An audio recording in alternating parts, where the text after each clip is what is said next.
Kalau kita tak bedung benda ni akan dia jadi merebak lagi. Kita jelaskan malam ini, kita nak tahu hal kiamat, jangan tanya orang. Nak tahu hal kiamat, tengok dalam hadis. Benda gaib yang tahu hanya Allah dan Rasul saja. Manusia hanya boleh buat teori.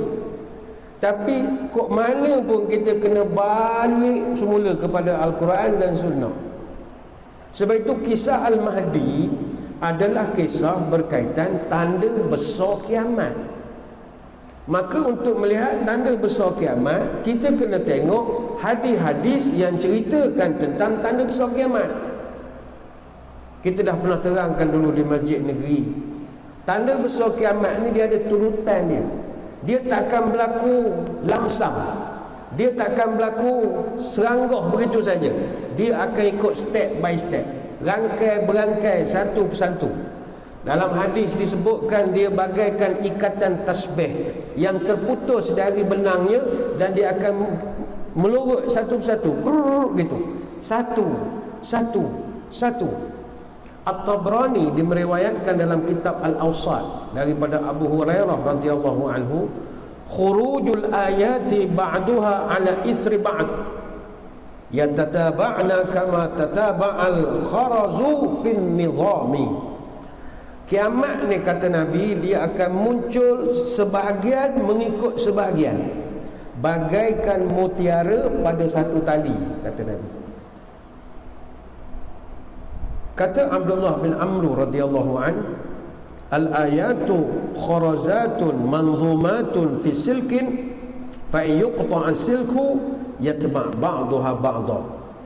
Kiamat ini Nabi sebut bagaikan mutiara yang terikat pada seutas benang. Kalau benang itu putus, dia akan satu turun. Ini hadis dalam Musnad Imam Ahmad dan telah disyarahkan oleh Syekh Ahmad Syakir. Soalnya, mana satu muncul dulu? Imam Mahdi dulu ke? Dajjal dulu ke? Ya'juj Ma'juj dulu ke? Kita tak tahu. Jadi macam mana kita overconfident? Imam Mahdi turun dulu ni. Tak ada kepastian siapa turun dulu. Mungkin dabatul ard, haiwan yang merangkak tu, kata Nabi. Mungkin dukhan, asap 40 hari. Tak ada ketentuan. Dan tuan-tuan, perdebatan tentang manusia hak dulu ini, dia dah muncul sejak zaman sahabat lagi. Mereka pun tak pasti mana satu yang keluar dulu. Jadi kita heran bagaimana orang yang pergi nak menunggu Imam Mahdi ni, dia boleh yakin tanda pertama, tanda besar kiamat adalah Imam Mahdi. Dia guna kaedah apa? Itu kita nak tahu. Kalau tuan-tuan perhatikan, kalau hadis versi daripada Huzaifah bin Asid Al-Ghifari radhiyallahu anhu, ini hadis dalam Sahih Muslim, kitab Al-Fitan wa Ashratus Sa'ah.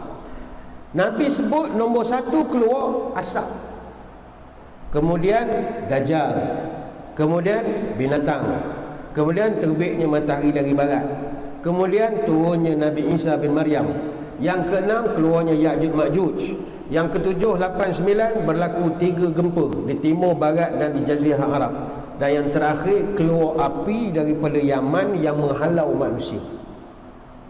Itu satu hadis.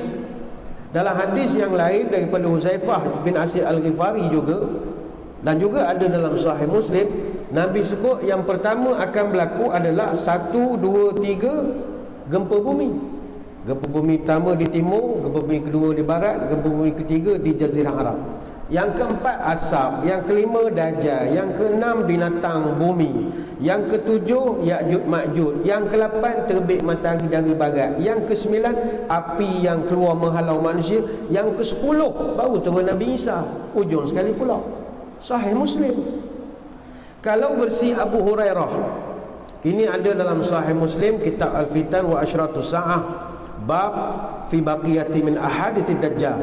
Nombor satu Nabi sebut terbit matahari dari barat, kemudian asap, Dajjal, binatang, kematian, dan juga kiamat itu sendiri. Dia tak nyatakan apa. Ada pula versi lain daripada Abu Hurairah, Nabi sebut pertama keluar Dajjal, lepas tu asap, lepas tu binatang bumi, kemudian terbit matahari dari barat, kemudian masalah yang umum pada hari kiamat dan masalah yang khusus untuk hari kiamat. Nabi tak sebut apa benda. Semuanya hadis diriwayatkan oleh Imam Muslim. Walaupun orang yang sama, tapi kita banyak perbezaan dari segi apa yang turun mula-mula. Sebab itu ada juga orang yang mengatakan bahawa kiamat susunan dia akan keluar selepas Dabatul Ard. Imam Mahdi ni akan keluar selepas keluarnya binatang bumi, Dabatul Ard. Dabbah ini kita pernah terangkan dalam minda Imam Besar siri yang dulu. Dia akan keluar daripada Mekah Al-Mukarramah, daripada Masjidil Haram. Itu dah kita bahaskan. Jadi pendapat ini diperkuatkan oleh hadis yang diriwayatkan dalam Al-Awsat daripada Huzaifah bin Asid, yang mana beliau merafa'kannya kepada Rasulullah SAW. Nabi menyebut takhrujud dabah min azzabil masajid fabainahum idza dabbatil ard fabainahum kadzalika idza tasada'at. Binatang akan keluar daripada masjid yang paling besar. Ketika mereka sedang duduk, tiba-tiba bumi bergegar. Ketika mereka sedang demikian, bumi jadi terbelah. Kata Ibnu Uyainah, dia ada dirakamkan pendapatnya dalam kitab Majma'uz Zawaid. Ibnu Uyainah ni tuan-tuan, dia bukan ulama biasa-biasa. Dia ni Al-Imam Al-Hujjah Al-Hafiz. Dia seorang ahli hadis tanah haram. Dan kata Imam Syafi'i, seandainya tidak ada Malik Sufyan bin Uyainah, nescaya ilmu akan hilang daripada tanah Hijaz ini. Ini ulama besar. Dia mengatakan bahawa binatang itu akan keluar ketika Imam Mahdi memimpin sembahyang raya. Itu pendapat dia. Jadi akan ada orang diutuskan untuk mendahului jemaah raya tu, raya haji, bukan raya puasa. Jadi orang akan diutus untuk pergi kejar jemaah haji, dan dia akan pergi mengabarkan kepada jemaah ketika itu bahawa binatang tersebut dah nak keluar. Itu sebagai contoh. Jadi kepelbagaian pandangan para ulama ini menyebabkan kita tak faham. Kalau ada orang begitu yakin bahawa Imam Mahdi memang nak keluar, kita nak tahu dia pakai indikator apa. Sama juga ada ulama mengatakan Imam Mahdi akan keluar masa Dajjal. Dajjal yang dimaksudkan adalah Dajjal Akbar, yang muncul menjelang hari kiamat pada zaman Imam Mahdi dan Nabi Isa. Yang mana Nabi pernah sebut kepada Umar, in yakunhu falan tusallitu alaih wa illam yakunhu fala khaira laka fi qatlih. Kalau itu Dajjal, maka bukan kamu yang akan bunuh dia, tapi yang akan bunuh dia adalah Isa ibn Maryam. Maknanya kemunculan Dajjal hanya terjadi ketika Imam Mahdi dah berkuasa dan tiba masanya Isa bin Maryam turun dari langit untuk bunuh Dajjal. Sebab itu kita ulang balik kepada tuan-tuan puan-puan yang minat sangat nak menunggu Imam Mahdi ni, silakan, tapi tolong rujuk kepada hadis. Jangan rujuk kepada orang, walaupun orang tu mengatakan dia tutup guru, belum tentu betul. Para sahabat pun tak tahu mana satu. Sebab itu para ulama dia susun satu bab khusus tentang Imam Mahdi ni, dia panggil babu fil khalifatil kain fi akhir zaman musamma bil mahdi wa alamah khurujuhu. Bab tentang munculnya khalifah akhir zaman bernama Al-Mahdi dan tanda-tanda kemunculannya. Ulama banyak buat kajian. Kita rujuk pada tulisan-tulisan mereka. Bahkan Syekh Abdul Alim bin Abdul Azim, dia buat kajian khusus kepada hadis-hadis Imam Mahdi. Sampai peringkat dia buat tesis sarjana, peringkat masters, tajuk Al-Hadis fil Mahdi fi Mizanil Jarah wa Ta'dil. Penilaian aspek benar ataupun salah terhadap hadis-hadis Imam Mahdi. Oranglah buat kajian. Kalau berdasarkan hadis, ni kita cerita hadis, yang Imam Mahdi yang akan keluar nanti adalah seorang laki-laki dari kalangan Ahlul Bait. Ahlul Bait ni keturunan Nabi. Allah akan memperkuatkan Islam dengan kehadirannya. Dalam hadis, berapa lama dia akan duduk memimpin kita? Selama 7 tahun. Ketika dia berada bersama kita, bumi ini akan aman, damai, tenteram. Apa nama Imam Mahdi yang sebenar? Nama kad pengenalannya. Kata para ulama, namanya sama dengan nama Rasulullah, dan bapanya juga sama nama dengan bapa Nabi. Artinya Imam Mahdi nanti namanya adalah Muhammad bin Abdullah ataupun Ahmad bin Abdullah. Jadi kalau tuan-tuan ada orang dia mengatakan dia Imam Mahdi, siapa namanya?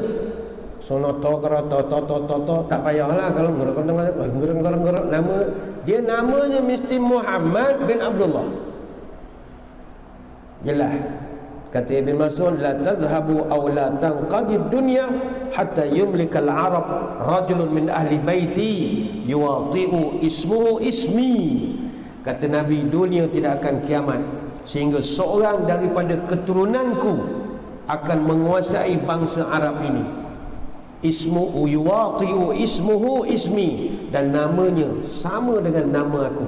Ini hadis dalam Musnad Imam Ahmad, juga riwayat Imam At-Tirmizi, dan ada direkodkan dalam Sunan Abi Daud. Jadi kalau tuan-tuan nanti ada travel agent, bang mau pergi Mekah, Imam Mahdi nak turun, tanya dulu apa nama Imam Mahdi tu. Kawan pun tak tahu. Tak ada lah, mesti tahu. Namanya mesti Muhammad bin Abdullah. Dalam satu riwayat yang lain disebutkan, yuwati'u ismuhu ismi wasmu abihi isma abi. Kata Nabi, namanya sama dengan nama aku dan nama ayahnya sama dengan nama ayah aku. Ini hadis dalam Sunan Abu Daud. Dan Imam Mahdi ni kata ulama, dia asal daripada keturunan Fatimah binti Rasulullah. Maknanya dia daripada Jurai Al-Hasan bin Ali. Bahasa mudah, Imam Mahdi ni keturunan Nabi. Keturunan Nabi maknanya Sahih ataupun Seripah punya keturunan. Artinya kalau tuan-tuan lepas ni ada orang ngaku dia Imam Mahdi, tapi dia bukan orang Arab, orang Jawa, Bugis, Banjar, Boyan, Kampar, Kerinci, Mendeling, Minangkabau, Rawa, Johor Riau, Malbari, Mamak, tak payah. Tak payah. Dia mesti daripada keturunan Al-Hasan bin Ali. Riwayat daripada Ummu Salamah, Nabi pernah sebut, Al-Mahdiyu min itrati min waladi Fatimata. Al-Mahdi berasal dari ahli baitku, keluargaku, dari keturunan Fatimah. Ini hadis dalam Sunan Abi Daud dan juga Sunan Ibnu Majah.